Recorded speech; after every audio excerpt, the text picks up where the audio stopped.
On this episode of Smart Tech Today, Jason Howell sits in for Micah as he's out, and we talk about AirPods, Google devices, Jason's use of Family Bell, and a fleshy music device from Kanye West. All that and more coming up next. Podcasts you love. From people you trust. This is Twit.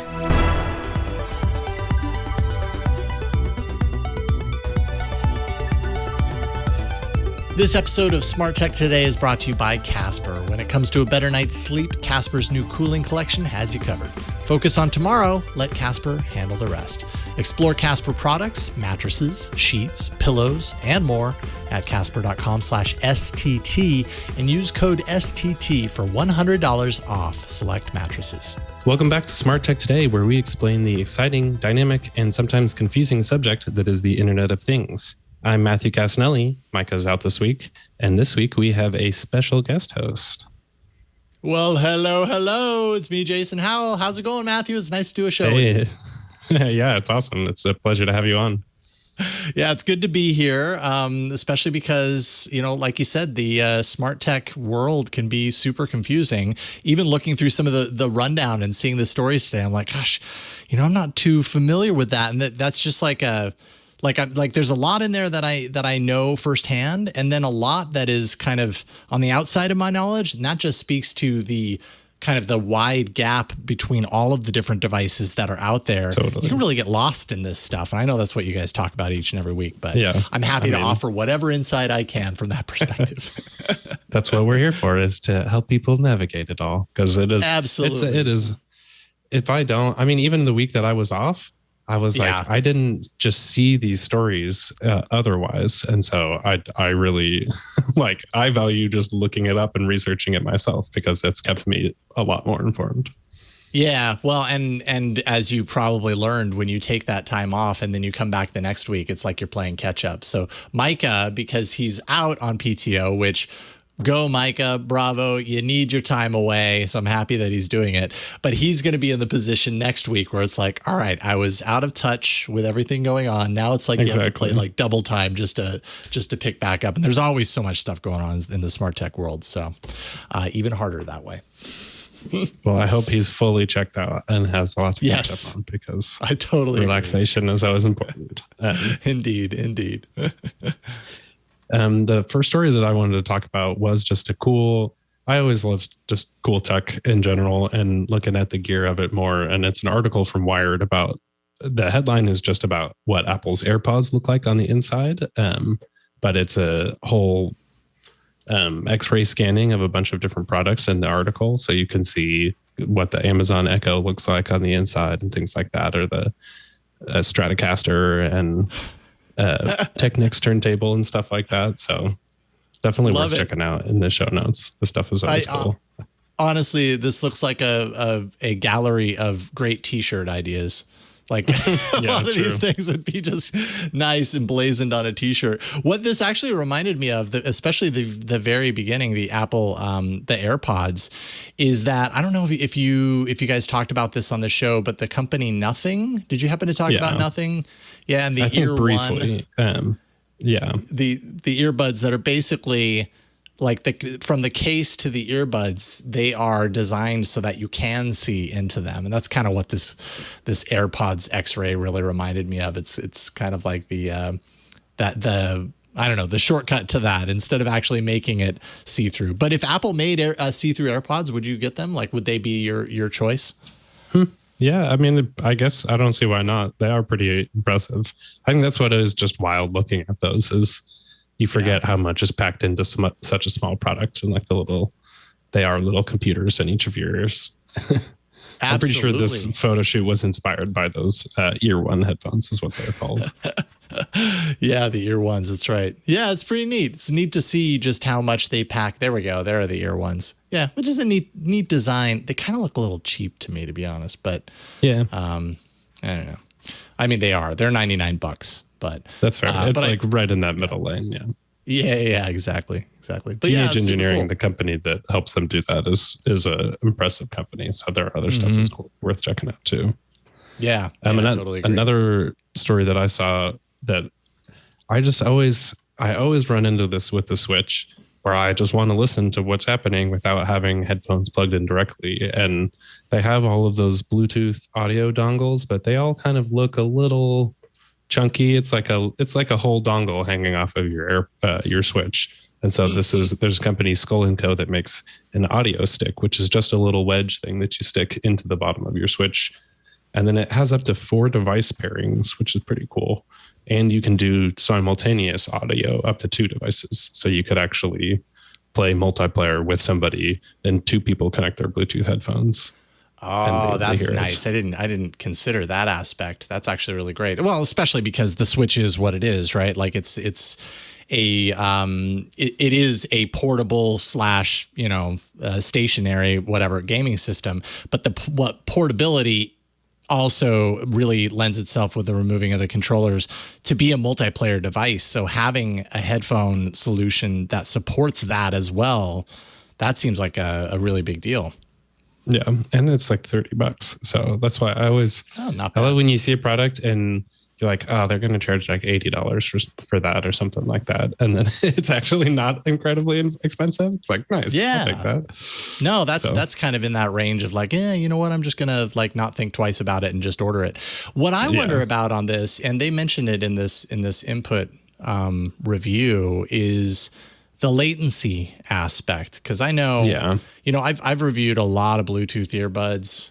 And I love them. I used to be kind of anti-Bluetooth earbuds, but then somewhere along the line, the convenience factor really won over for me over sound quality. But latency, like if I often do this at night, I will watch TV and, the rest of the house is in bed. And so instead of like having the volume at a really low level and, putting captions on in order to really see what they're actually or hear what they're actually saying, I'll throw in my Bluetooth earbuds and connect it to the TV. And some are just so latent, so far out of the realm of normal that it's distracting. And when you apply that to a video game, I can only imagine that would be even worse. But it sounds like these don't have horrible latency, but even a little bit of latency could really throw you off depending on the game you're playing.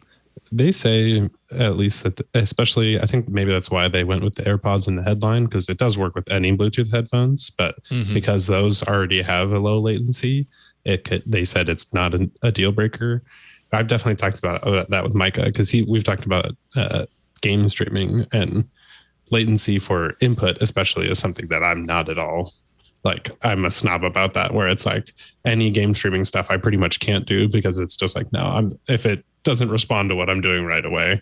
I think hearing it is a little different, but also not good. Like, I don't think I would use wireless headphones if they had that bad a latency, but at least from their testing, they said it wasn't a deal breaker. So it does depend on the type of Bluetooth headphones you use. So yeah, I mean, they're saying the AirPods have around 0.06, 0.04. Is that right? I feel like they had it in milliseconds, which my math is not 0.06. Yeah, exactly. My brain is not working on making the adjustment there, but that sounds all right. And I think it was like 3 times that if you went for the Jabra Elite 65Ts, which is a pair of earbuds that I've actually, I like their latest ones, the Jabra Elite 85Ts now. So the 65Ts are a few years older. So I don't know how the new ones would work, but I think it was 3 times more latent if you were using the 65Ts on this. And again, I don't know how much that would throw you off if you're playing a game, but I'm imagining certain types of games, like fast action games, that might actually really throw you off. Yeah, I do think at least with the Switch, it's not, my big thing is like first person shooters. And even though they do technically have Apex Legends on the Switch, it's like a joke in the community sometimes that just like the players who are on the Switch because of the latency or just the aspect, I don't know, everything's just a little different and like slower. It's really hard to do that precise aiming. And so like if someone's just totally missing you, it's like, oh, he's probably on the Switch or something. Yeah, right. So it's a tell. Yeah, but I feel like this looks worth checking out. And at least with $30, you're not like blowing $100 on it or something. So absolutely, pretty interesting. That's why it intrigued me. Yeah, nice. Another story for Apple people is that Netflix is getting spatial audio support for iPhone and iPad, which is pretty cool. So this is definitely we were talking before the show that you haven't tried it. Is that what you said? Yeah, I haven't experienced spatial audio, and my understanding of it is probably a little bit I don't know. It's probably not up to date. Like, is the spatial audio, if you've experienced it, you can probably answer this. Mm-hmm. If I'm looking, because I've heard the spatial audio has something to do with, like, if I tilt my head, the audio still sounds like it's coming over here. Is that how it is, or is spatial audio more about like actually surrounding you with the thing that you're playing? I think it's that you're watching. Both. I think it's like it's doing that 3D sound effect, but basically if you have a screen, if you're looking at the screen, it's orienting you towards that. So it's the same as like if you're sitting on your couch at home and you have surround sound and you turned your head, you would still hear like the plane coming from that spot, because otherwise, if it's not in a fixed space, like you could have your iPad over here, and then it would be, if the sound was just all directly center in front of you, it would right. just be weird. And so it's like I think the part about like, oh, your iPad moves with it is more of the gimmick than just the surround sound aspect of it, and the fact that it just kind of like tracks to the device as you move around the room.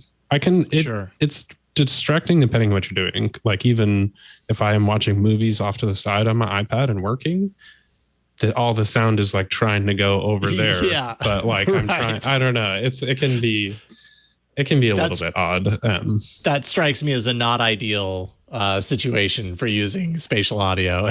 When you're not actually looking at it, it's over there and all the audio is coming from over there.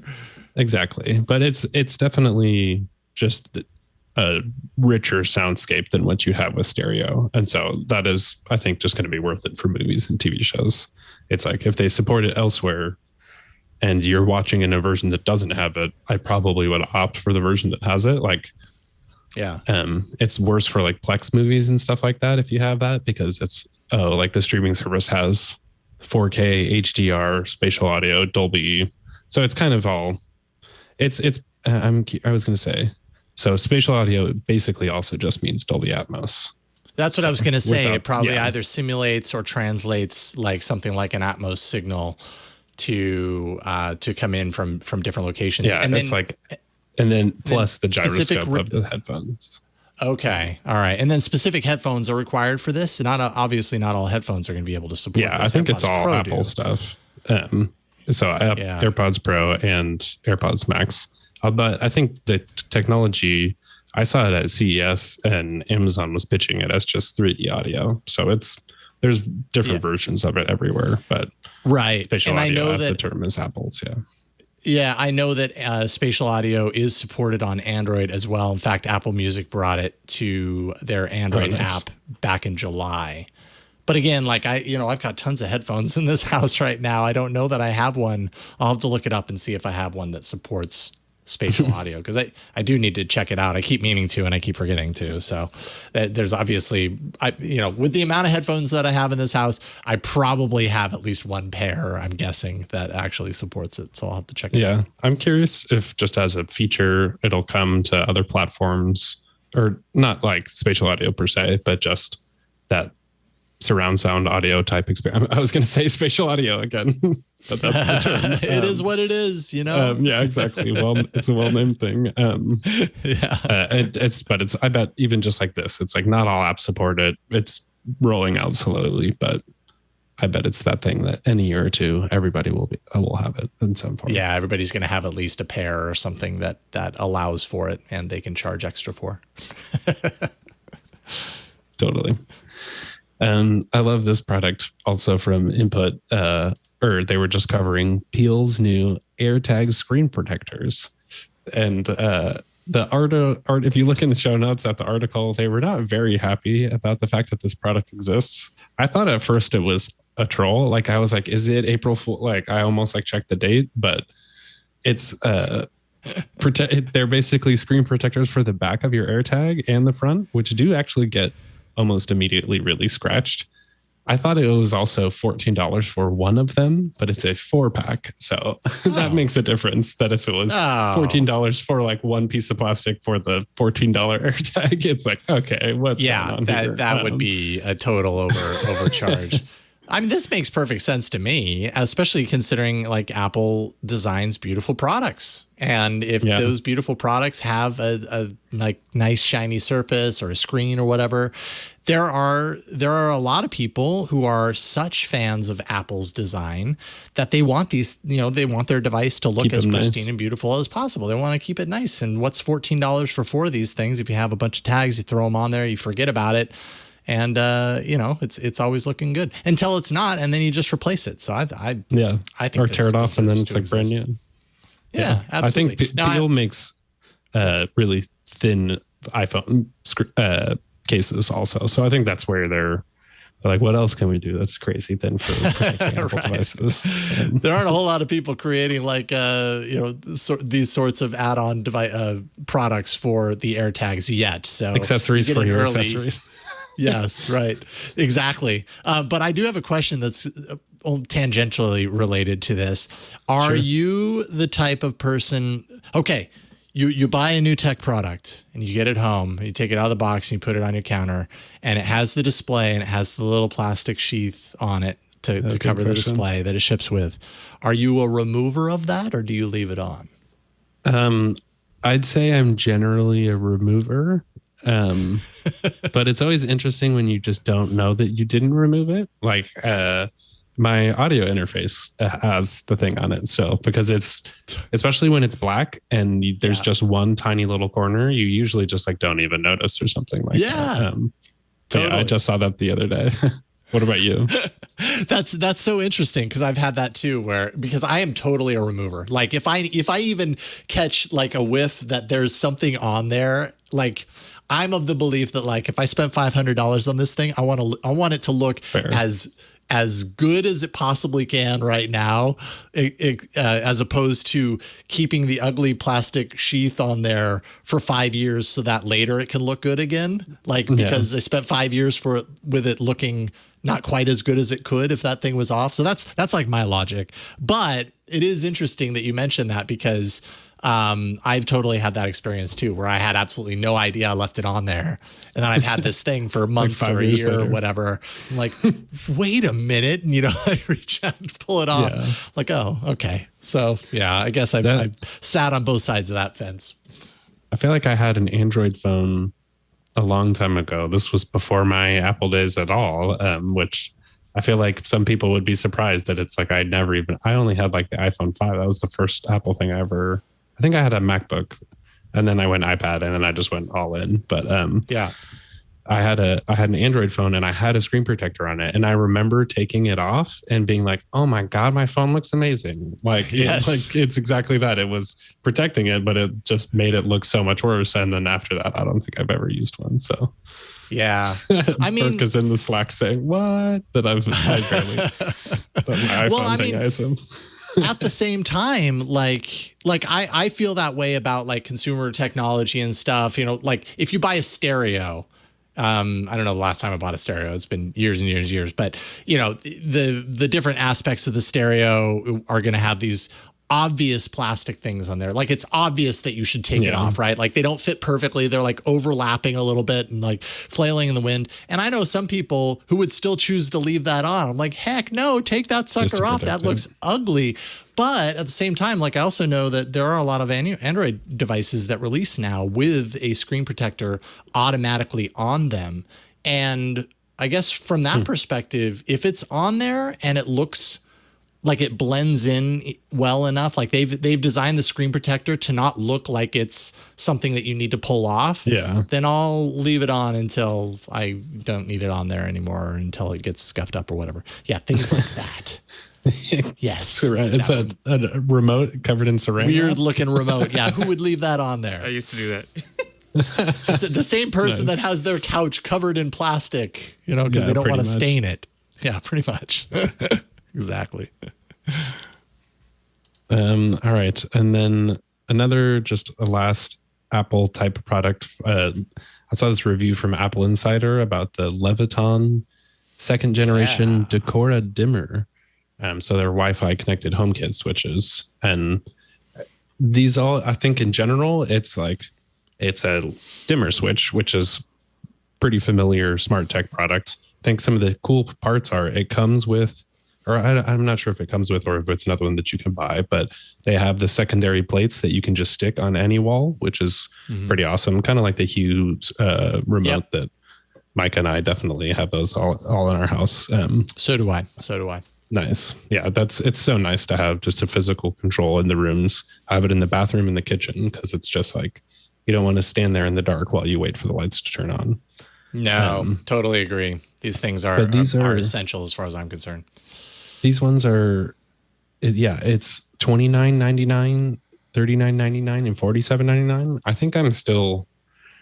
When I started the show, I swear there was no HomeKit product that was like less than $50. And so I'm still constantly amazed that there's just affordable products like this that aren't, I mean, I think this does still require the ground wire. So it's not exactly just like anybody can grab it and set it up, but these do seem really affordable compared to just what seemed like a whole custom home solution that you had to buy before in order to get in wall switches. So the stuff is pretty impressive. Yeah, I like these too. I like the little readout as well, so that you kind of know where the dimming is set and that sort of stuff. So you said $24.99. Looks like that's for a standard smart plug. Then the smart plug dimmer is $29.99. The switch is $39.99, and then the dimmer switch is the $47. Oh, okay. I read that. So they have different levels of it, I guess. But yeah, and like that might be expensive when you consider, the cost of like a dumb switch for just like a regular light bulb. Like, yes, no question, that's an expensive purchase by comparison. But you're really only going to buy these one time, at least per room, wherever you have these things. And there is nothing like I used to have a power switch that would cut off the power to the, certain plugs in the room. And then I had, the Hue switch or, wanted to turn on the Hue bulb or whatever. And because the power switch was flipped off, the bulb, of course, wasn't receiving any constant power. And so then I went through that whole mess for so long. And finally, we just ponied up and got the actual Hue switches for the wall. And I mean, I wouldn't they might be pricey, but I wouldn't change it for the world because now it actually works the way we all expect it to. I hit the button, it turns on. The power is never totally cut off to the bulb. It just gives you a lot more flexibility that way. So these things, while they might be a little expensive for a switch, are totally worth it if you're decked out in a smart home layout. And the dimmer companion is $25, so that's pretty nice. I think Micah went through a whole journey at one point of getting, I think it was for getting that power, the two-way power into the switch. He like goes all digging into the walls and stuff like that, where I would never. I mean, my house is also like 100 years old, so I'm pretty sure I have like everything in this room running off of one outlet, and Micah hates that because it's probably pretty dangerous. But it works. I don't know. But it hasn't given you reason to think it's not going to work yet. It still works. It's one of those things where it's like, if you call an electrician, it'll just be like, yeah, this is going to cost you $10,000 at the minimum. And it's like, totally. I mean, and that right there has kind of been the saving grace for us in kind of decking out our home with all the smart lights, because to do all of that with an electrician having to dig things out and do it all manually, like it's just such a pain in the butt compared to what we ended up doing. And at the end of the day, it's totally more flexible anyways. It would be nice, I suppose, to have constant power driven to the switches because they're battery powered. At the same time, we've had these, I think at this point, we're going on 3 years and we've never once had to replace a single battery. So nice. It kind of doesn't matter. If at the end of the day, the worst thing in the world is that I have to replace all the batteries every 3 to 4 years, I think I can do that. I think I'm okay with that. So I like it. Yeah. Nice. So that's all the Apple stories for today. We've got just a couple other, and I named this the grab bag, but this is a piece from ZDNet about, he is saying that the ALEXA skill discovery won't work. The App Store model won't work for this. And it's kind of based off of the recent announcements that Amazon's put out of just trying to improve skill discovery and sort of that disambiguation stuff that I think a lot of, there was a whole just kind of Wild West of whoever got the best name got the app and things like that. That I think now they're going to sort of redistribute it so that it's like, oh, did you like which service do you want to use with this skill trigger and things like that. So it does seem like Amazon's making a bunch of moves in this direction, because I worked in marketing a couple of years ago, and I remember just the like fever pitch of voice skills and like the voice revolution and everything that's still kind of waiting for it to happen, even though I make Siri shortcuts and all that are technically triggered by voice, but I don't think we're all in our home just speaking to do all of our work. So I know that a bunch of companies just tried to invest, or like people became skill developers just to do that kind of thing. And I don't know why I'm feeling sympathetic for them. I guess it's just my human instinct of getting in that realm and then not really having much to go off of. Or I think in this article, he just argues how just because Amazon stuff is so voice-based and it generally favors towards a transaction or something that happens really fast, you just don't build that relationship with your skill that you, my favorite one that I use all the time versus an app that you pull out of your pocket and go on 20 times a day or something like that. Not that anybody does that with their smart home apps, but I'm just thinking Twitter. But yeah, I mean, I think there's a little bit of hesitation, I think, in the hands of the user and the voice of the user. I know for myself, like, and we'll talk about it a little bit later, but I don't use ALEXA. I use GOGLE. And, and I mean, even there, like, you know, you've got all sorts of these skills or whatever they're called. Like, I can't remember what Google refers to them as. And so technically, yes, these things can do like an unlimited number of things if you know the right syntax, if you know the right thing to call for. And even when I have selected something and said, oh, okay, that's cool, that's something that I would use, I end up moving it over. And then a few days later, when I go to use it, I forget the exact way to call it up or the exact thing that I need to say in order to make it happen. Or I just forget that it exists entirely because it's not a visible thing. It's not something that I can look at and be reminded of and go, oh yeah, that's right. All I have to do is blah, blah, blah. It's like this invisible box that exists. And I don't know how any of these companies improve the discovery aspect of that outside of making the system so robust that even when you don't get the exact syntax, you can just say the thing that you kind of want it to do. Like, I kind of want you to play blah, blah, blah, even though that's like the horrible example because that's the easiest thing for one of these things to do. But you know what I mean? Like, instead of me saying, I have this thing I want it to do, now I got to think about the exact way I'm supposed to call it up in order for it to do the thing I want to do. Instead of that, me just saying, I have this thing I want it to do. Hey, do you think you could do this thing? And it just like, yeah, I know how to do that. Or it figures out how to twist it around and make it happen. And I think that's the biggest challenge these things have.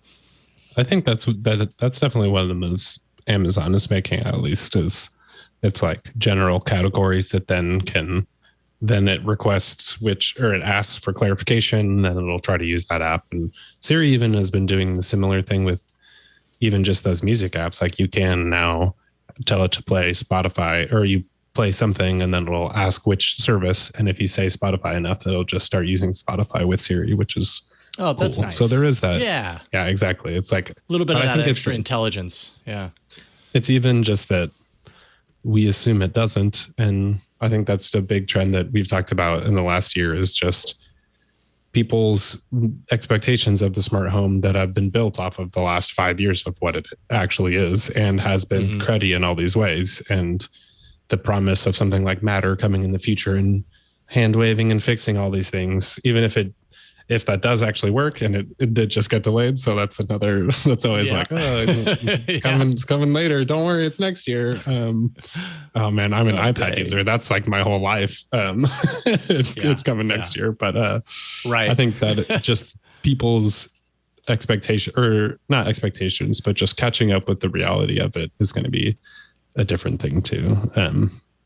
Yeah, it's interesting. I think even Amazon just went so hard with it as a brand sort of thing that Google skills you just kind of use. And even Siri shortcuts is like a whole brand that is kind of like a whole thing that you have to get into. Whereas it does seem like with Google Home, you just kind of use it and ask it to do stuff and it can figure it out, which is probably smarter. So when it can. Yeah. It Yeah, doesn't always exactly. do that.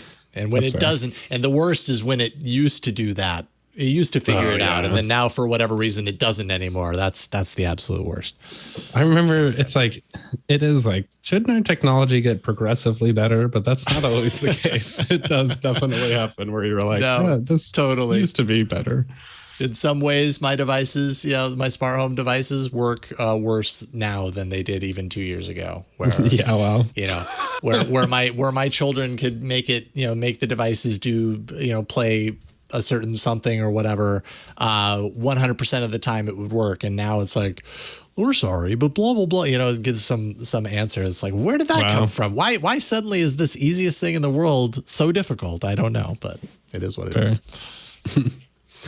And then the last piece just from the grab bag of its new Oculus Quest features, which do seem pretty nice because you can sync over any photos and videos that you take while you're recording. So you can I don't even remember.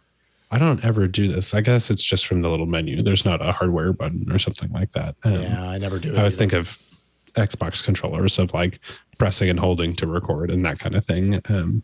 But this just seems nice, a nice use case. So you don't have to constantly I've just pretty much never done this once because it was just stuck on the device essentially. And so if it can just sync over. I see. So you end up recording a clip or whatever and you want to share it out, but you have to plug your device into a computer and drag the file over or something like that. Or manually. upload it to Facebook too. Yeah. And it's not natural. So this would just be in the app and then you can nice. save it locally. And so I've been trying to do more. I want to do recordings and get the one of me standing there waving my arms too and stuff like that. But the other nice thing, which I haven't really tried much, but just Oculus Move, which is their platform to record fitness type metrics in the service, because a lot of people do actually use stuff like Beat Saber or can't recall the other fitness VR game that's pretty popular, but if you do use it with any regularity or get really into it, the stuff is pretty intense. And so it does make sense. Absolutely. It's you can basically treat it as a workout option and do that every week and might as well track it in the platform. So you can kind of now do weekly goal metrics and things like that, or sharing. I guess I'm not going to share my share to Facebook, but neither will I. You said you have an Oculus though, right? Yeah. We have the Quest 1 and the Quest 2. And yeah, I mean, I had gotten rid of my Facebook account a few years prior. Yeah. But now I have one again, which is literally, I mean, I have one specifically. It's just for this. There's nothing else on it. I haven't friended anyone. It is just my VR key, the keys to VR for the most part, which, I did begrudgingly, but whatever. I mean, at the same time, the Quest is a pretty incredible headset as far as VR is concerned. It's certainly, in my view, the easiest to just pick up and use. So yeah, that's cool. I wouldn't be sharing to Facebook though, but yeah, neat that you can for those who want to. You can probably mostly save them offline, just locally and stuff. It's more just the ease, exactly the same thing, the ease of use of just if you record something, it's just already on your phone when you're done. Totally. Yeah, that's really nice. They've done a great job over time of making the app kind of a true companion to the VR experience. I remember when I first got the Oculus and the app could stream the video play, wirelessly to the phone so you could watch it. And in the beginning, that was a super buggy experience. It didn't work half the time. It was really chunky and just, it would disconnect all the time and everything. Yeah. They've really improved that too. So that app experience has gotten better over time, thankfully. Nice. It's really made things nicer. Well, let's take a break and thank the sponsor, and then we've got a whole lot more to talk about. We'll get into the Google verse. But first, this episode of Smart Tech Today is brought to you by Casper, and I am a huge fan of Casper. That is proven by the fact that we have 3 bedrooms in our home. All 3 have Casper mattresses. All 3 have Casper pillows. We're like Casper maniacs around here. And it's no surprise because Casper's just a wonderful product. They're just really good at making sure that you get a good night's sleep. That's what it's all about. The new Casper Cooling Collection has everything you need to help you sleep cool all night long so you can love your tomorrow. Casper's mattress collection with the new snow technology. They've got hyper light sheets, lightweight duvets, breathable mattress protector, all designed to keep you cool and comfortable so you can't help but love your tomorrow. You can see sometimes with your Casper mattress, you unbox it and then you jump on it and it's super satisfying in slow motion. Tomorrow is a new day. Make the most of it with Casper's new cooling collection. Casper's Wave Hybrid Snow Mattress actually keeps you cool for more than 12 hours. It pulls heat away from your body so you can get sustained temperature regulation, a cool to the touch feeling, and a much improved tomorrow. And then, of course, better bedding makes for a better tomorrow as well, which is why Casper's Hyperlight sheets are designed with an innovative grid weave. And this allows airflow through the sheets so you get maximum breathability when you're using them. There's also the lightweight duvet. This provides optimal temperature control without sacrificing plush comfort. And then Casper's breathable mattress protector, which actually improves the coolness of the bed even further. It allows air to flow between your body and the mattress. All of these things are designed to work together, and that's going to prevent you from overheating all night. It's been a hot summer. It continues to be. So you can kind of keep yourself cool at night. That's what it's all about. Because cooler sleep means better sleep, and better sleep means better tomorrows. And like I said, huge Casper fan. It was kind of a no-brainer. We got our first mattress and we had 2 other mattresses for our kids. And, slowly over time, we just realized how often the kids wanted to sleep in our bed and not theirs. We're like, all right, well, then we'll get you a Casper mattress. And sure enough, my daughter would stay sleeping in her bed now because she has a comfortable bed and doesn't feel like she has to make her way to our room. So it works out for everyone. And as always, Casper offers free shipping and free returns. So they are awesome when it comes to that. So when it comes to a better night's sleep, Casper's new cooling collection has you covered. Focus on tomorrow. Let Casper handle the rest. Explore Casper products. That's mattresses, sheets, pillows, and more.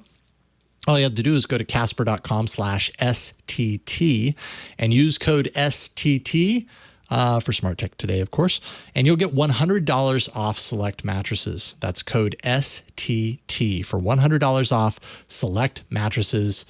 Exclusions apply. See casper.com for more details. And we thank Casper for their support of Smart Tech Today. All right. Now we're going into the Google, which is kind of like it's more my domain. Yeah, this is like my home. This is my home. What did you think of these reviews of the Google Nest Doorbell? And just in general, have you seen it and everything? Yeah, I mean, I've come across the reviews. I haven't tested or played around with any of the Nest smart home products actually. So and that even goes not true. I mean, some of their regular smart speakers I have, but not the like screen devices, not the doorbell, not the the hub, not the doorbell. But I mean, what I'm trying to figure out is this their first time having a battery in these devices? Because it seems because they're really touting that on these. They're saying these are Google Nest Doorbell with a battery, and I'm thinking that these might be the first ones. I mean, it looks really nice. It's a sharp looking device. I'd be curious to play around with it and see myself. But when you've got a battery in a device like this, and that's what we have at a doorbell, I feel like I keep breaking the secrets of my smart home, which we're going to talk about later.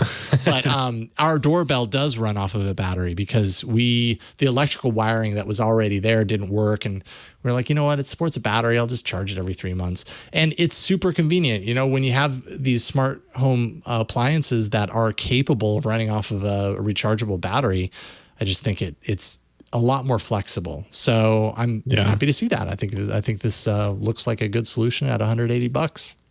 It's interesting. I didn't actually see in these initial reviews if this is the first one that they've done, but I mean, it definitely, they had the wired doorbell before and not this. Right. I can't remember if they had some other version in the past, but I think that is definitely pretty much always the deal breaker. Same thing with what we were talking about with wall switches or something. It's just if you have to have the right wiring or anything like that, you're going to be out of luck. I did notice that they said it requires screwing in the mount. And so if you're a renter, you probably still can't use this because you'd have to put holes in the wall. And they're like, it's kind of surprising because the Amazon requires it equivalent time. Yeah, exactly. Like it could, but I think they said that where you would adhere it is where you'd have to take it off and put the battery on. And so like there isn't exactly a perfect solution there. So I do think that's a little weird as you would kind of assume that this would work as a renter. It's because the main issue would be the wiring. I mean, maybe you could like jerry rig your own version or something like that. Or screw it into a, I don't know how this would look. I'm not a home repair guy, but screw it into a board that you then, tack onto a wall. But you know, then someone's just going to take it, right?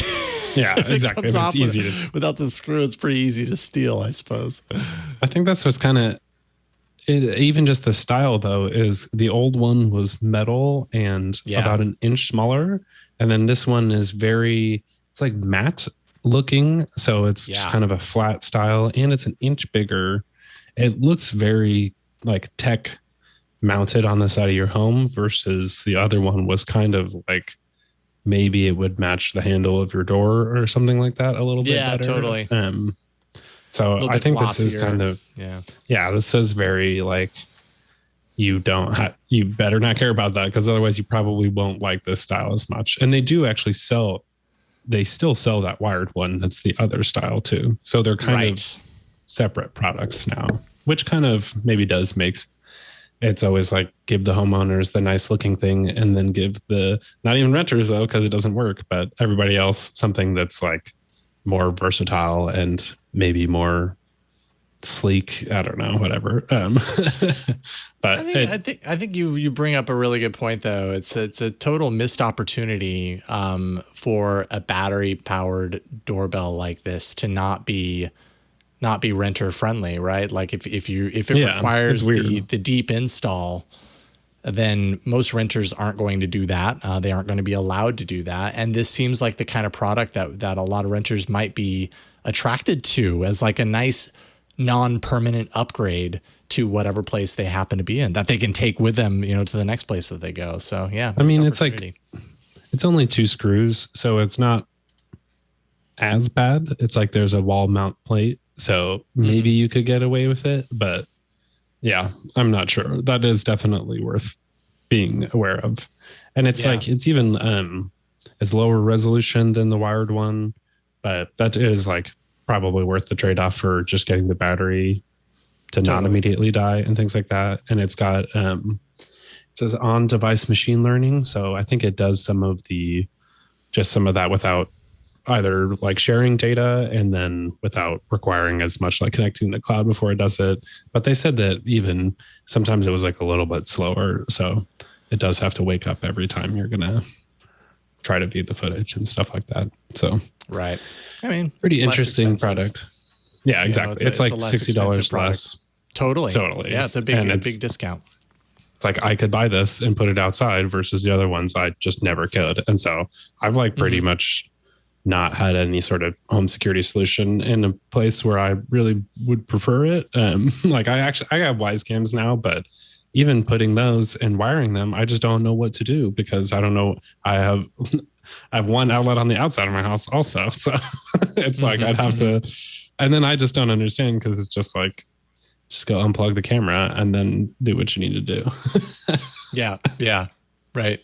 So actually, I just might have convinced myself into maybe getting one of these because I do have the Nest Hub, and it would be kind of nice just to be able to call up the stuff. And I'll save this for maybe when Micah gets back. But I've set up a Chromecast in my office, and so I could just call up the footage right next. to me and have it cast right over. I'm sure that would work. Yeah, nice. See, you're on the show for 1 episode, and I end up almost buying a Google product. So. Yeah, see, you're gonna be buying Android Auto for your car, and well, I won't Fitbit be using the. I won't be using the app. Transition into the next story. They're getting rid of the actual app for Android Auto and in Android 12 specifically, and basically pushing people into, are they calling it assistant driving mode? What is it? I think it's called assistant driving mode. It's totally not an apples to apples replacement, which Google's really good at doing that, right? Like they get an app or a service and they're like, hey, everybody get on this. They just did this with music and YouTube Music, from Google Play Music. It's like everybody's using the thing and it does all these things because it's been around for however many years. And then Google says, well, now we're going to do this new thing and that thing's going away. And we promise it'll be very close. Like you won't really lose very much in the process. But they end up doing the switch before the new thing has all the things that the old thing, this is a lot of things, thing had. And I don't know, like Leo was on This Week in Google yesterday, and they were talking about how they hated the Android Auto app on the smartphone. I never minded it. Like I thought it was actually served a good purpose, right? Like if I have the Android Auto app on my phone and I start my car up, it connects automatically to Bluetooth in the car. And then it says, okay, you've connected to your car Bluetooth. Therefore, launch this app and block everything else. It's meant to be a simpler kind of interface so that you aren't fumbling around and, thumbing through text messages and sending emails and everything while you're driving. Like it's meant to do that. I thought it did it reasonably well. Google thought that they could make it better, and a couple of years ago announced Android, assistant driving mode, basically bringing the driving features into Google Assistant, which never really it didn't make a whole lot of sense to me when they were announcing it then. And I've used it now, like it's integrated into Maps. So if I'm using Google Maps, which actually I use Google Maps pretty frequently, whether I need to or not, I just like the app. And so if I'm navigating, specifically if I'm navigating somewhere with the Google Maps app and I have, I'm listening to a podcast or whatever, then assistant driving mode kind of comes into the Maps interface, and it has a little block on the bottom that is kind of like your music controls, and you can tap to see more apps on your phone, and they're all really large touch targets and everything. So it attempts to do the same thing that Android Auto did. It's just different, and I don't know that it's better different. Honestly, it really probably just depends on who you ask. It just didn't seem like a true apples to apples replacement. For me, anyways. That makes sense. I can see him. I mean, it kind of even ties into the next story about how they're closing down their health division. But I think it's like the same thing where it makes sense just to integrate it across the services as opposed to just directly in a standalone thing. So like instead of opening the app, it's just you're just already in Google Maps, so might as well just use that. And if people were, I mean, but the challenge there is, I'm not always, or a driver is not always navigating somewhere, right? Like sometimes we're just getting in our car and we're going down to the grocery store and back, and we still want those simplified vehicle, features in our phone. And the way that it is implemented right now, you have to be navigating somewhere in order to get those controls to pop up. It doesn't just appear if you're in the Google Maps app. So now it's like, okay, well, now I got to navigate anywhere if I want that simplified stuff to appear. And that doesn't seem like a perfect solution either, because a lot of people don't need to navigate in their hometown or whatever, So I don't know. But I mean, it does tie into the health stuff just from the perspective. Like when I was reading the news on the health stuff, I was trying to figure out like, okay, well, how does this appear for me as a user? And it seems like a lot of what they were doing with the health division was a little bit more built around the health industry, kind of helping the industry at large and not specific users necessarily. But it is another example of Google, kind of creating this thing and then removing it and trying to figure out, okay, where do those pieces fall now? Because now they've got a different plan. And it's as a Google follower, it gets really confusing to keep up, because I feel like Google's always creating things and then removing them and replacing them with something else that may or may not do the same thing. Yeah. I mean, that makes sense. They are so huge that I can just imagine. I just saw in my head a tech story of just a bunch of smart people getting hired to work there and doing good stuff. But then Google as an organization, like this is a reorg, and as an organization has just so many layers and things like that, that being on a dedicated health team means you have all these priorities that everybody else could integrate it into their system, but it's just not their priority. And so if it is evenly distributed where it makes sense, then maybe they can actually get the pull that they need, as opposed to being an outside organization that's like, yeah, I think like the joke is just that it's like Google product managers constantly fighting, and then somebody wins, and that's when another product subsumes the other. But hopefully at least some sort of reorg like this could have it in the way that Apple's more functional. It's like just the YouTube team addresses health in the way that it makes sense. And even tech in the health industry, I think there's all ways to characterize it, but there's a lot of like, oh, we'll just sweep in and throw machine learning on everything and revolutionize it. But it's a very slow, bureaucracy ridden industry and stuff like that. So like, it sounds like something that they could put a lot behind, but as like a standalone unit could be just a tough road ahead sort of thing. Yeah. I mean, I can totally see both sides, right? Like if you've got a single unit, then you're going to have some sort of unity in the effort, no matter where they tend to reach out and kind of spread their influence. If you've got all the independent departments or, sections of Google, this section has a health effort, that section has a health effort, that section has a health effort. I can't say it, health effort. How as a user, as someone on the other side faced with all of these different products that have their own health efforts or whatever it is, messaging is a good example, then it becomes really confusing, because then it's like, well, wait a minute, you're all doing kind of similar stuff here, but they don't talk. You know what I mean? Yeah. If it's all under the same department, and they spread out their influence, maybe there's some potential for these things to be far more synergistic if then they are when each individual department kind of rolls their own. I don't know what the better way is. I just know that Google has fallen victim to that storyline many times. Totally. And messaging is a really prime example of that. Messaging in a million of their different products. And, only recently have they really started to be like, okay, maybe we need to like unify some of this stuff. And they're not there, by the way. So, I feel like isn't that almost just like the perpetual struggle of a company of that size? Is it's either direction that you go, you're doing what you're creating the other problem that you then need to cycle back to. And it seems like they just bounce. Yeah. But that's a good point. Even acquiring Fitbit, which is kind of the next bit of stories, I think maybe they just have that DNA built in from companies that actually do health versus Google just hiring people and then having them report to just like Google people and things like that. I think in general, I've seen like a little bit of inside baseball from some Google stuff. And I think just like, even as a company and working there is a whole different story than their consumer facing products. And especially like the health division goes from consumer facing all the way to governmental regulations and stuff like that we'll never ever even see.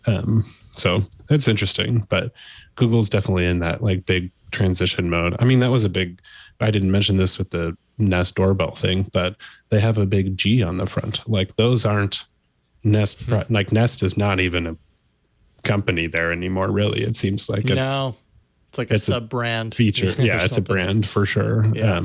So that's definitely fascinating. It'll be interesting to see how Fitbit's, I mean, they were acquiring them for however long.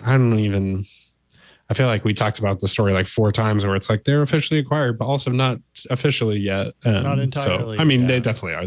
Google was celebrating it for a while, but for sure. They're, they've got all these new, like, do you have any Fitbit things? We've got a couple of stories here coming up.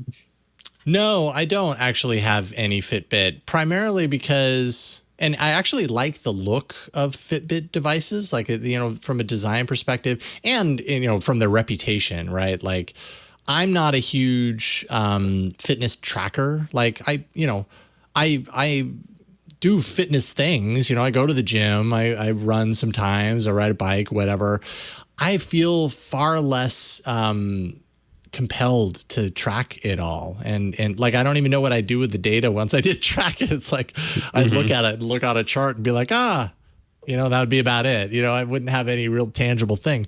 So, so the Fitbit thing, I think, has always been attractive to me because they are less expensive often than, or have been in many cases, than like the full-blown smartwatch. And I recognize that Fitbits are like a great device. People who are doing fitness tracking and really involved in tracking what they do, from an activity perspective, seem to really like Fitbit. They seem to be well designed and everything. And Google agreed. Google bought them.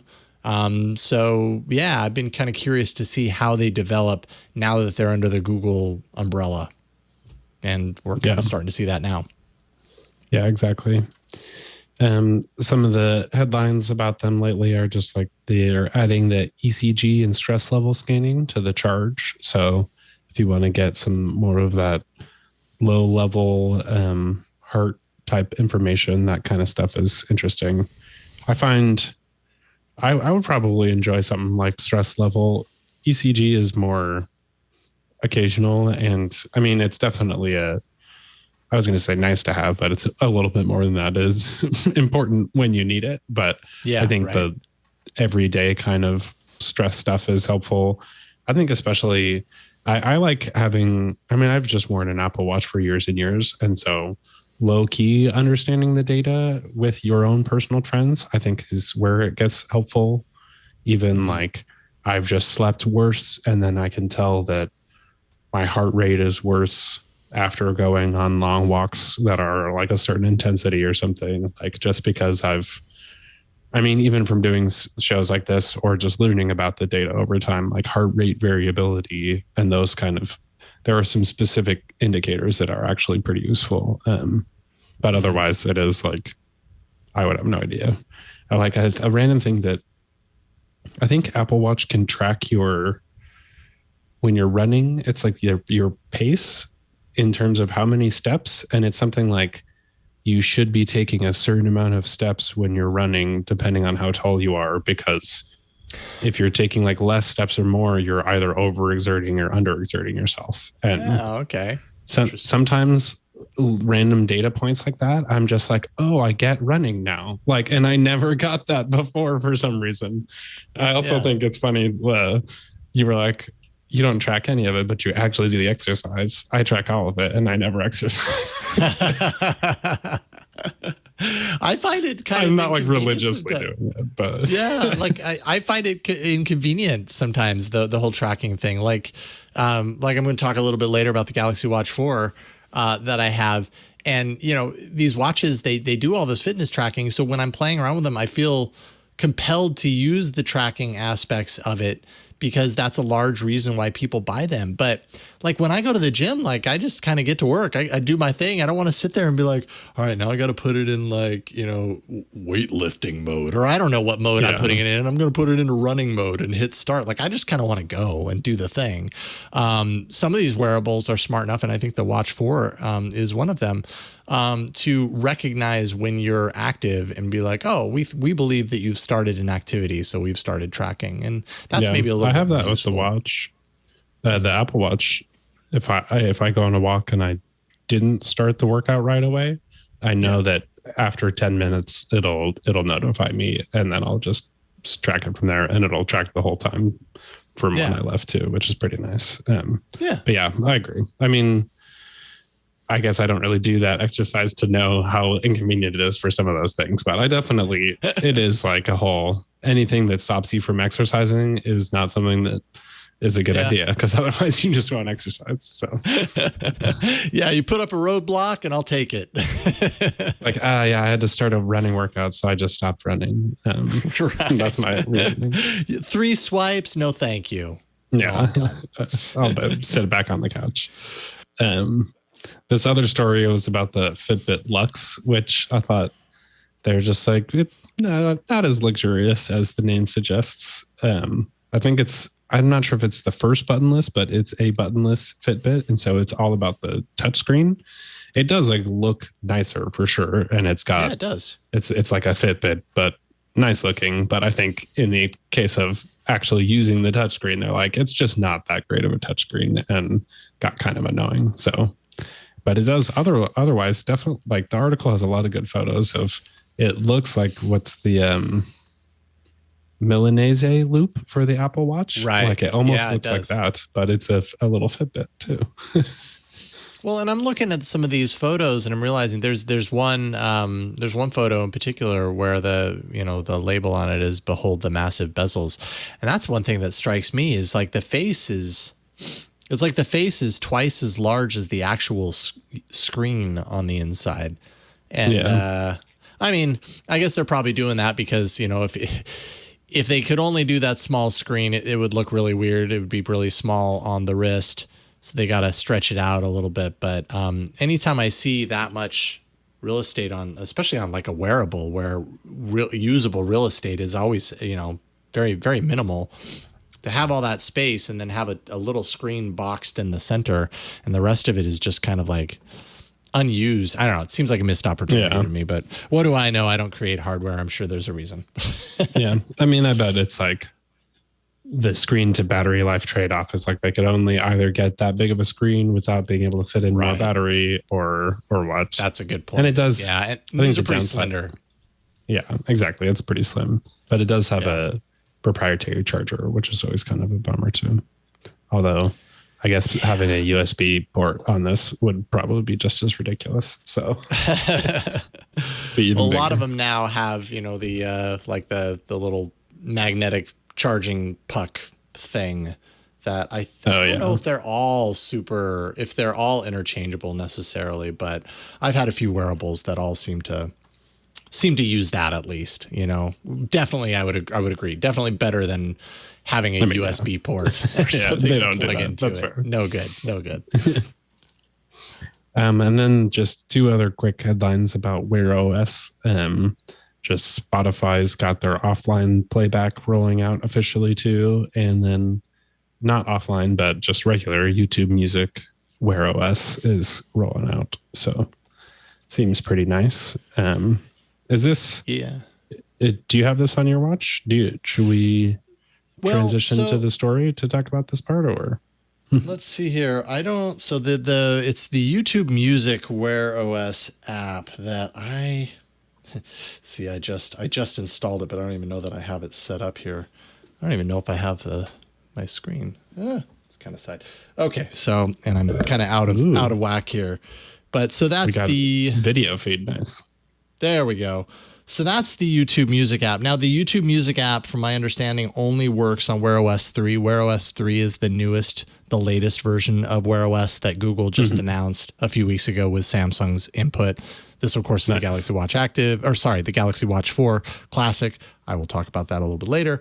But so if you want to use YouTube Music, you have to have, right now, at this moment in time, you have to have this watch. It's the only one that it works on.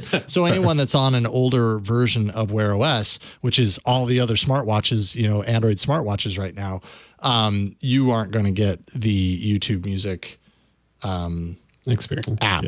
Experience. But so I haven't played around with it. I'm just kind of showing a little bit of the UI and everything. But what would my super mix be? Let's go. Or is it just downloading? Oh, so it downloads to the device. So that's probably what it is. It looks on my YouTube Music account and says, here's your super mix that we have. We'll download it here. And that would allow me to, I imagine, like go for a run and I could leave my phone at home. So that'd be nice. It's waiting for Wi-Fi though. I haven't fully set it up apparently. Yeah, it actually says downloads can only happen when the watch is on a charger and there's no streaming. Oh. So is it just Bluetooth then? Yeah, so the one that I got, I see, I now have it on the charger. The one that I got is just Bluetooth. And you can get this. So let's see here. So it says put watch on a charger to download, which I've already done. And now it's downloading. All right, so now it's working. They do have an LTE version, but this is but I don't need that. I'm not going to be throwing an LTE, SIM into my watch. This is just fine. And having the offline download capability, is good too. So that's suitable for me anyways. Nice. And then Spotify too, if you want it. Okay. So Wear OS is only, I guess that implies that Spotify has the streaming one then. if they're just adding. Yeah, Like, it's hard to tell. so. And it's also Wear OS 2.0. Yeah, right. Different versions of Wear OS. And I imagine these apps, or at least Spotify, this is the first YouTube music app for Wear, from my understanding. So you couldn't get it before. Spotify, yes, you could. I would imagine it largely had to do more with like controlling the Spotify on your phone. It's like a remote control, on your watch is probably what it is. Now they're making these watches, and some of the watches have been doing this for a while, but especially like this one, obviously, they're making it so that you've got the storage space on there, and these apps are making it easier for you to download for offline listening, and just makes that whole process easier. So you're not just controlling something on an external device. You're actually controlling what's stored on that device and connecting your Bluetooth earbuds to your watch and not your phone and all that kind of stuff. So yeah, extra features, like it. Cool. Well, now I want to know more about your whole smart home setup, since you are new to the show too, and especially since you are not an Apple sheep like Micah and I. So, why don't we get into that? All right. So why don't you tell us about your smart home? Yes, indeed. All right. So, I've had this question before, and it's like my immediate answer is, I don't have much of a smart home. But then I start listing out all the things. I'm like, actually, I have a decent smart home compared to probably a lot of people. So I've got lighting. We already talked about a little bit. I have Hue bulbs, or we have Hue bulbs throughout our home. I wouldn't say that every single light bulb in our house is a Hue bulb. But the majority of the ones that we interact with mostly are. It's like our hallway, our upstairs hallway. Those are still regular switches, and primarily because I don't know, I have little need to control my hallway lights from anywhere other than the switch when I'm going upstairs and the switch when I'm going downstairs, So it's kind of like we've just kind of let that be. And like in our bathrooms, we don't have Hue bulbs in our bathrooms, haven't really needed that. Outside of that, though, all of our bedrooms, living room, our den, we have a kind of a work, like a gym space in our garage. We've got Hue bulbs in there. So we're decked out in Hue bulbs everywhere. And then, like we mentioned earlier, we have the wall switch, the Hue switches. I can't remember what they call it, but the smart switches that we put in pretty much all the rooms that have Hue bulbs, just because once we did that in one room, we were like, okay, this is obviously what we have to do. And what we ended up doing in many cases is, if we had a light switch that was there that we didn't want to turn off, I shut off the power to the house, went in there and deactivated that, like pulled it so that it didn't control anything, and then put on a flat plate. So you can get plates that's literally, it's just like a plastic plate instead of the hole there for the light switch to shine through. Put that on top of it, and then affixed the Hue switch on top of that. So it sticks out a little bit further, but it has worked for us over time. So we've got the Hue bulbs throughout, a mixture of color and then some just white ones. Like I think in our living room we have color ones, because sometimes like Christmas time or whatever, it's nice to throw some fancy colors, splash some colors around. Outside, we have the Ring doorbell. It's the battery-powered one. Like I said, we don't have power running to it. So, and I have to charge that, I'd say, once every 3 months, which is a little annoying. I wish it was plugged in, but it's not the end of the world. The app is good enough at saying, hey, you're at 20%.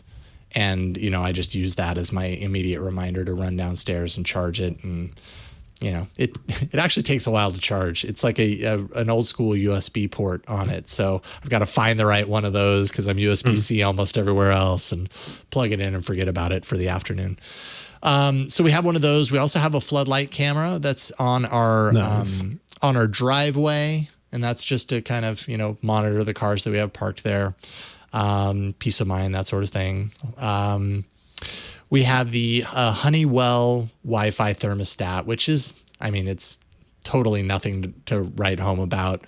It wasn't one that we selected. It was one that we just got when we bought the house about 7 years ago, and it's fine. Like it's connected to Wi-Fi, and I can connect it to my smart home devices, which we'll talk about in a second. But we don't really do anything with it. Like very rarely will I ever say, hey, G, set the thermostat to like 62 degrees or something like that. Like we've got it on a schedule, and so we never need to interact with it for the most part. Nice. Let's see here. Outside, we have I don't know if it's Ratio or Ratio, RACHIO. It's a sprinkler controller, and it's a smart sprinkler controller. So I can, hop on my phone. In fact, I wonder if I could pull it up right now. The most exciting thing in the world is an app to control sprinklers. But here, let me pull it. That's pretty cool, though. Yeah, I mean, our neighbors had it, and we hated our system. It was a pain in the butt to set. Like it was really like learning a code or a language in order to know how to set it. And so this just allowed us to kind of like, take pictures of the different zones and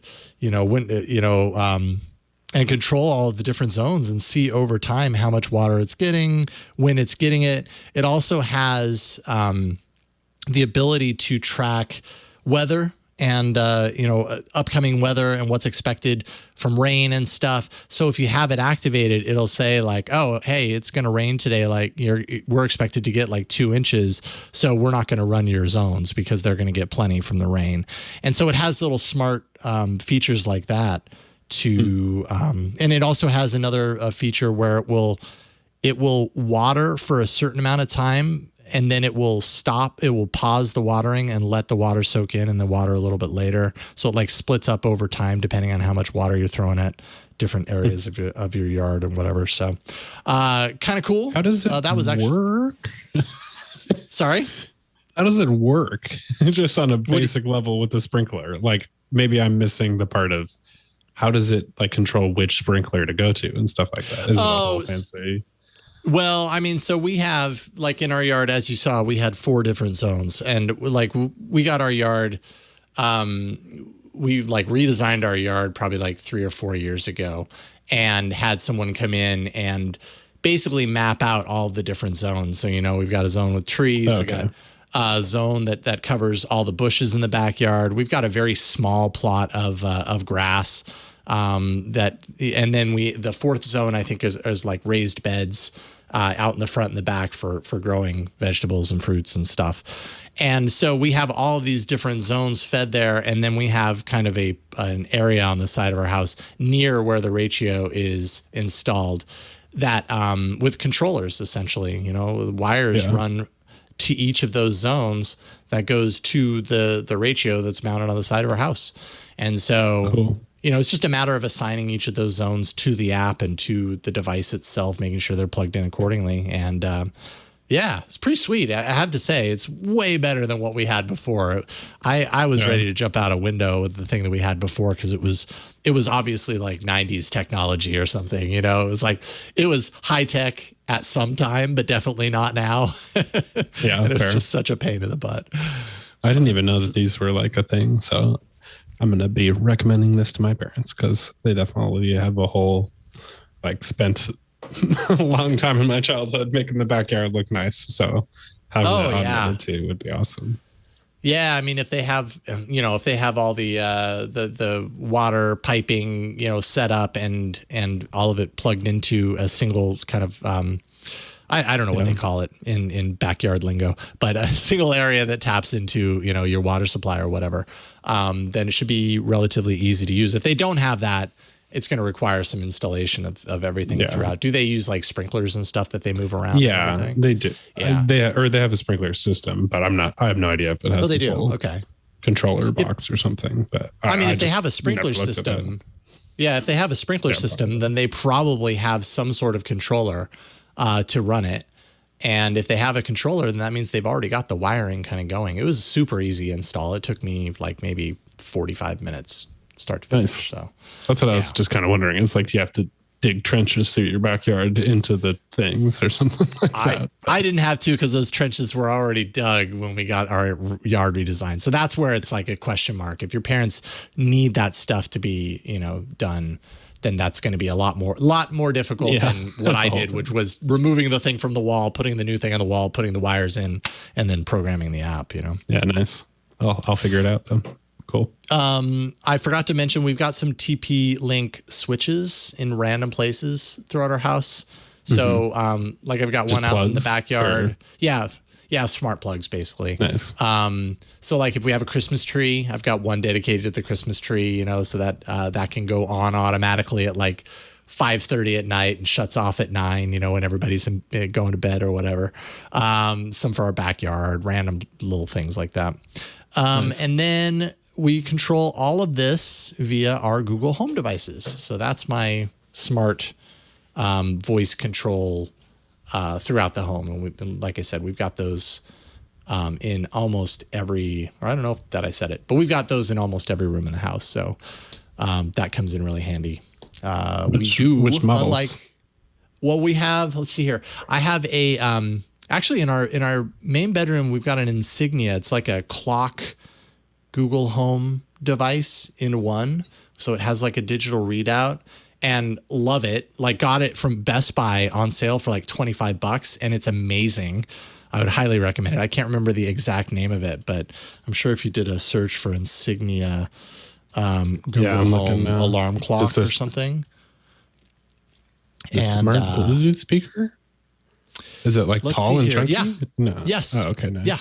Insignia it's not on sale. voice. And it looks like it's discontinued at this point. So maybe that's why we got it for such an expensive price. Yeah, I wish I had bought a few of them, to be honest. At $25, I thought it was a total steal. And this was a couple of years ago, and we love it still. It's really great. So we've got that in our room. We've got some Google Minis in our kids' rooms because they're not very discerning with the sound and everything. And then we've got a couple of regular Google Home devices downstairs. Like I said, we don't have any with the screens. I was worried about bringing the screen ones in because we're always looking for ways to minimize our children's YouTube usage because it's a hard it's a hard nut to crack. And we figured I bought it specifically to watch YouTube. So, well, that's the thing, right? Like they're really great YouTube devices. I mean, I would love to have one for me. They're just really good in general. Like I think some of the, the controls for temperatures and lights and everything throughout the house, it would be a really great way to control that when I'm in the kitchen cooking or whatever. But the fact that it's like a direct line into YouTube viewing, I know for a fact that would be a hard temptation for my children to not give into. So yeah, I mean, it's like this for me. It is like that's the main perk. Is the main that's reason the main thing. Keep them away. So that totally makes sense. Well, there you go. more reason that we probably won't get one at least in the next couple of years, until our kids get better self-control. And yeah, I think that's really about it. We do actually fire off a good amount of voice commands to our devices, primarily things like, playing music in different rooms, timing while we're cooking. I listen to, podcasts, trying to think of what else, turning on the lights outside. Because like those TP-Link switches, I don't have an app I have an app, but I don't have like a wall switch for those. And so the only way for me to turn on our backyard lights is to use a voice command. It's not my preference, but it's pretty easy regardless. So, yeah, that's really about it. Do you like Google stuff a lot? Do you ask ambient questions to the Air and things like that? That's what I'm always curious. Yeah, from time to time, I totally do. And I think, often be in a conversation with one of my children and they'll ask me something. I'm like, well, I don't know. Hey, G, what is the blah, blah, blah? And it'll give us the answer. Yeah, that's pretty good. Totally do that. I'm pretty, we are all pretty used to doing that. I mean, it's not a thing that we do every single day, but it certainly occurs to us to do that when we don't know the answer to something. Nice. I feel like that is, I'm just trying to think for why Micah doesn't also, but I think it does make sense that Siri users aren't just going to like ask it about facts like that, because I wouldn't necessarily assume that it would get it right. But the Google stuff does have more of that like education, and it makes sense. Even I'm just imagining, because I obviously haven't been a kid for a while, but my brother and my nephew now, just visiting them a couple weeks ago, it is like interesting, just like relearning what kids' experiences are like or what they're interested in, and how like he's just really into like bridges and things like that. Yeah, right. And so that is more of a case where you would just like look up a random piece of information. But I feel like with my girlfriend and I, we never think of it. I like the Nest Hub for timers a lot, because it's just that visual, like how much time is left. Yeah, I would like that too, actually. We do use it a lot for timers, but you don't get that visual readout. And so I'm always like, hey, gee, how much time is left on that timer? Which is fine. I mean, we're used to doing it, but it'd be better to see it. Yeah, it's like, they're like 1 second. And you're like, okay, great. And yeah, right. And Google has been doing a lot with like kind of interactive, like there's some cool Family Bell stuff where it's like, hey, it's time for school to start, or like here's a note for everybody that you can do on the Nest Hub. Yep. But oh man, the Family Bell stuff saved us during the COVID lockdown. That was like, we relied on it every day. We had multiple bells going off, and I actually just set one today because our youngest daughter, you know, she has a journal that she has to write in, and it gets handed in on Thursdays.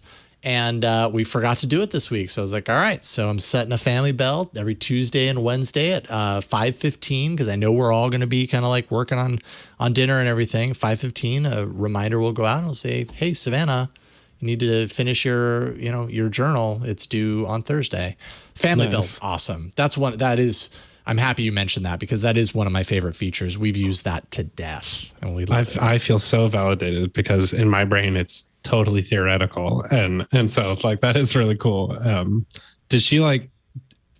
It's like Google Assistant telling her to do it, though, right? Is that like dimension weird at all? Like that it's a technology, or does she just like, all right, just instead of it's like shut up, Dad. It's not that she was like, no, haven't encountered that at all. I mean, it's really like an alarm clock on steroids, really, because it kind of does its little song, ding, ding, a ding, a ding, ding. And we all know what that song is now. We've heard it a million times. So that song rings, and it's like, that's like your wake up call, you're like Pavlov's dog.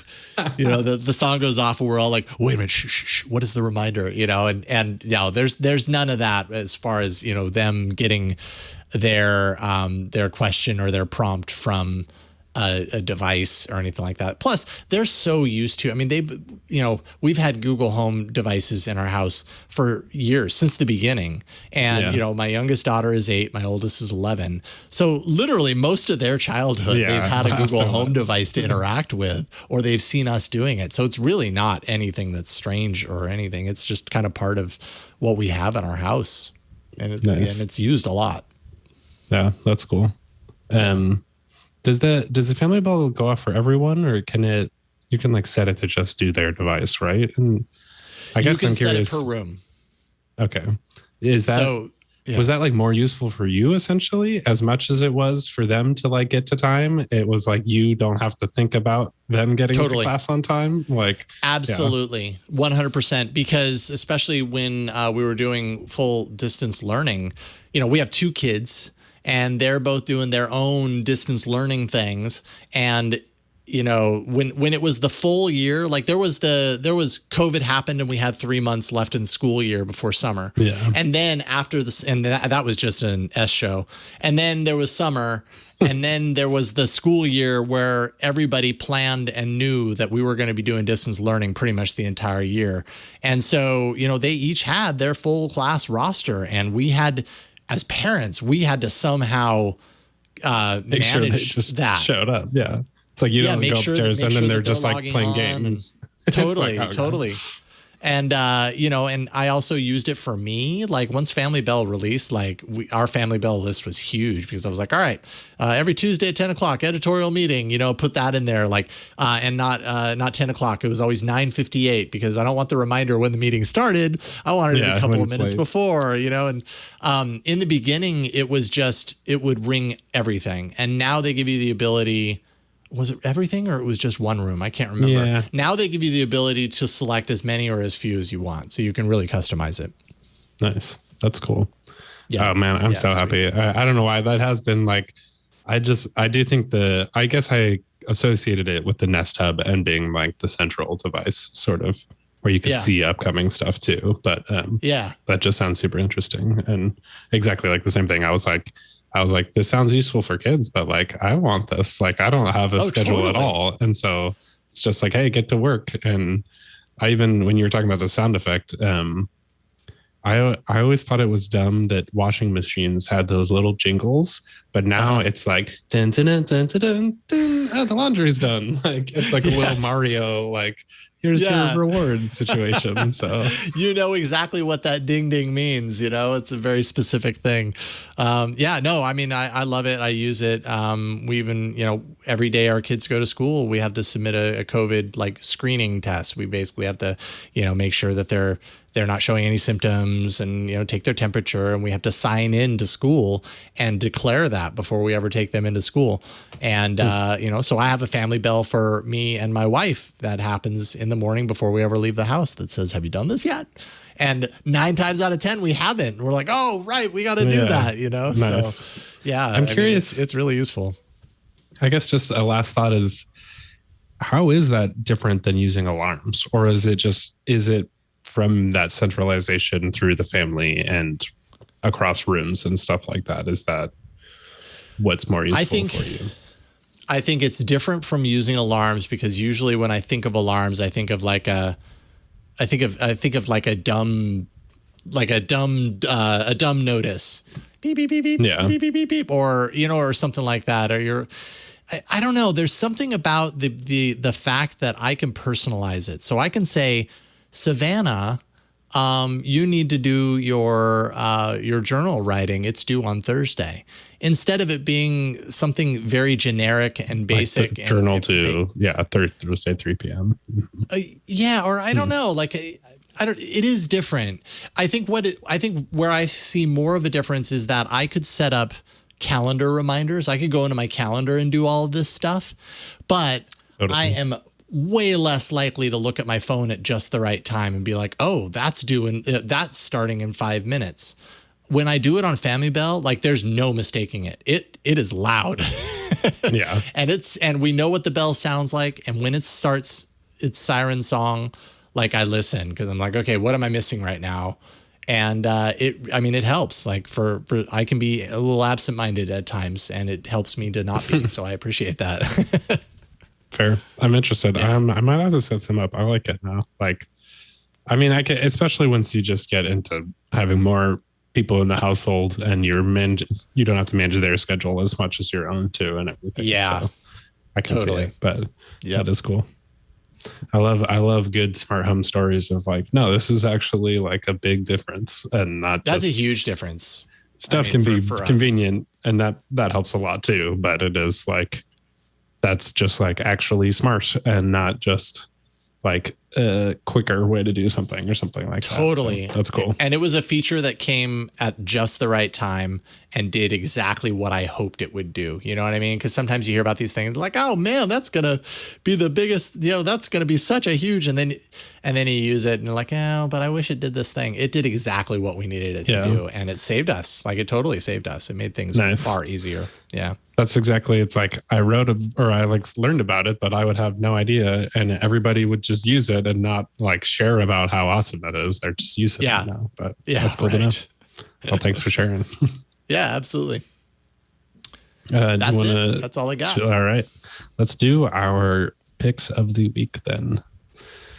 All right. I will start out with my pick of the week. And this is a very interesting product from, I will say, a very interesting person sometimes. Yep. Definitely knows how to get attention at least. But this is a new smart speaker from Kanye West that's specifically just for playing. I didn't realize this at first, but I think it's just for playing his new album that's coming out, Donda. I don't actually know. I'm not actually up to date with anything trendy that Kanye is doing, but I just saw this come through and I thought it was fascinating because part of it is it's a stem player, which if people don't know, when you record music, you record all the different tracks separately and mix them into the one song. Stems are those individual tracks that sometimes people like release so that you can either like listen without the drums or without the vocals and things like that. And so this is like a Bluetooth speaker with I don't even understand. I guess I assume they're buttons, but you can like turn up and down the stem on the left or the right and control how you're listening to the entire album. So I just thought this was a fascinating use of that technology combined with the actual hardware itself. I don't think most services you can get stems from songs or anything like that. And there is like some crazy tech that I think it's the DJ app, DJAY. I think you can listen to songs and like separate the tracks for you. It's one of those things where they're like, it works. And I'm like, okay, but I don't understand how that works with audio. Like my brain is just like, no, but sure, I guess if it does, then I believe you. So I thought this originally was like a stem player for any music like that, but this is just for his thing. It's a bit of a stunt, but also if you are a major Kanye West fan, you probably would get it or something like that. I'm not so certain that it's not for anything. I'm looking at the Verge, whatever write-up on it, and it says here it supports a wide range of music formats: AV, FLAC, M4A, MP3, WAV, AAC, MP4, ALAC, and what you were talking about as far as separating. See, I love music technology. I'm a huge fan of music technology. I write music for years, so this kind of stuff I get super nerdy on. There are, from what I understand, the site for this, the stemplayer.com site, allows you to feed in a song and get the different stems out of it. So it is doing the analysis of these songs to, as best as possible, separate things like bass, drums, vocals, and accompaniment into their own stems that you can then load into this player and mess around with it. Super interesting. Is there a price on this? I don't know that it's $200. Is it 200? Yeah. Okay. I'm very curious about this. I mean, I saw some of the demos and everything. I'm like, oh, that's really neat. I wonder, like with music technology like this, it's always interesting when it comes out because it's like, okay, this is different than what we've seen before. How is this going to be used? And it's like a year down the line, you start to see there's like a handful of people that like dedicated themselves to being like the pros of this thing. And they just do amazing stuff with it. You're like, okay, now I get it. Now I understand why this exists. Super neat though. I love anything that in the music technology space that kind of takes what exists and makes kind of a new paradigm out of it. And this really seems to be, it's almost like a live performance. It's like performance mixing. And by mixing, not like DJ mixing. It's like performance mix boarding. I don't know what you want to call it, because it's taking 4 different stems, essentially a 4-track recorder or a 4-track mix, and allowing you to adjust the volume of each of the different ones and in relation to each other, or maybe put effects on the vocals and put a delay on there or something like that, and do it in the palm of your hand. So I'm interested. I'd be totally down to play around with this and see what it's like, and see the quality of how it strips out all the independent music aspects of songs. I think I originally assumed that it did all the music stripping, and then I was like, no, that's dumb. They couldn't get away with that. I assumed it was just their stuff. But like I use Epidemic Sound for YouTube videos, and they provide, I think they have stems for every single song that's on their service. And I could just imagine, like, I don't know, it's like not easy to sample that and listen to what it actually sounds like without downloading it all and setting it up. So if you could just have kind of a player and be like, oh, this song is really good. This could work well for my video or whatever if I didn't have that part and just like take it out while you're still listening and stuff like that. And maybe I could actually like see using it. So I think that why does he have to do it? It had to be just like a weird tan, soft skin look. I think that's what it does. I mean, it does have a strange look to it. It looks like skin. I was going to say it's kind of fleshy. It matches all of his other like high concept clothing, I'd say, like the shoes that look like a sponge or something like that. So it is very fleshy looking, though. It is kind of strange from that perspective. It's not without its Kanye quirks.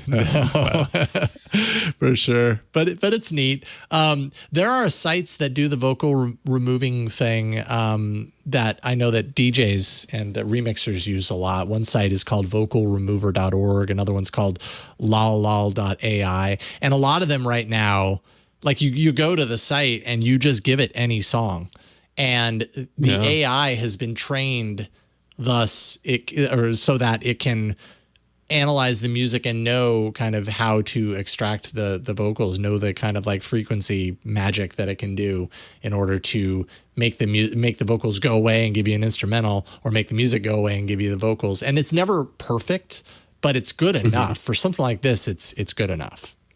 I didn't even, okay, so I just looked up, I bet it's through the same type of thing, but the people algorithm, wow, that's a hard word to say. Algorithm. It sounds like I'm slurring it. But they have a whole app called Neural Mix Pro now that you can actually do this in real time too. So that's cool. I didn't realize they put it like that far. So we'll have to separate. We can separate the podcast back into that doesn't even make sense. But I mean, it does. Audio mixing is one of those weird things, and even explaining it doesn't. I don't know. Like it really did throw me off when I just recently learned about how to just boost your vocal mix, and it is wild when you look at the waveform and really do understand that there is just certain sounds that come in at certain levels, and you can just turn the volume up or down, and then you don't hear that. And so if they're just isolating all the guitar hits specific ranges and stuff, plus uses machine learning to balance it out. So yeah. This is cool. And this stuff has come a really long way. There was a piece of software that I've used for many years called Melodyne, and it's for it's specific to music production.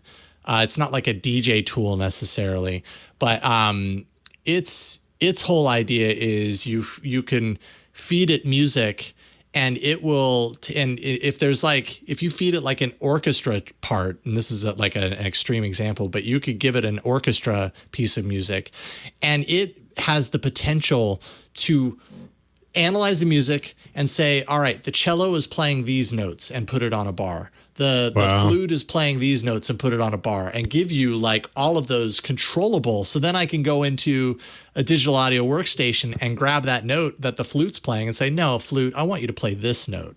And it's like mind blowing what this stuff can do now. They're doing stuff, and it's so easily now. Like those two sites I mentioned, like those are free sites that anyone can go to and just throw a piece of music in and very easily do this. 20 years ago, you couldn't do this stuff. Like it just wasn't possible. And it seemed like magic, seemed like black magic if anyone was ever to say, oh, by the way, just feed the song in there and I'll give you the vocals immediately. Like you had to hunt for these acapellas, in order to do a remix or whatever. So the fact that you're able to do this and put it on a tiny little flesh colored puck in your hand now so easily is pretty interesting. Thanks, Kanye West. Yeah, thank you for that, Kanye. Appreciate it. That's cool though. I'm totally saving that for later. It's only, if you really want the full studio thing, it's only $700. No, but the base model is $100 or something, or Melodyne. Oh, Melodyne. Yeah, Melodyne can be a little pricey. Yeah, it's cool, pricey, though. But it's also very powerful. Yeah. I'll have to try out the DJ app. Yeah. How much is this one? I want to check real quick. Do they have in-app purchase? Only $50. Wow. That's cool. Yeah. Dang. I'm amazed to see where it all goes, where it's all headed right now. It's cool. What's your pick of the week? All right, my pick of the week. Well, I already mentioned it a little bit earlier, so it's no surprise. But surprise!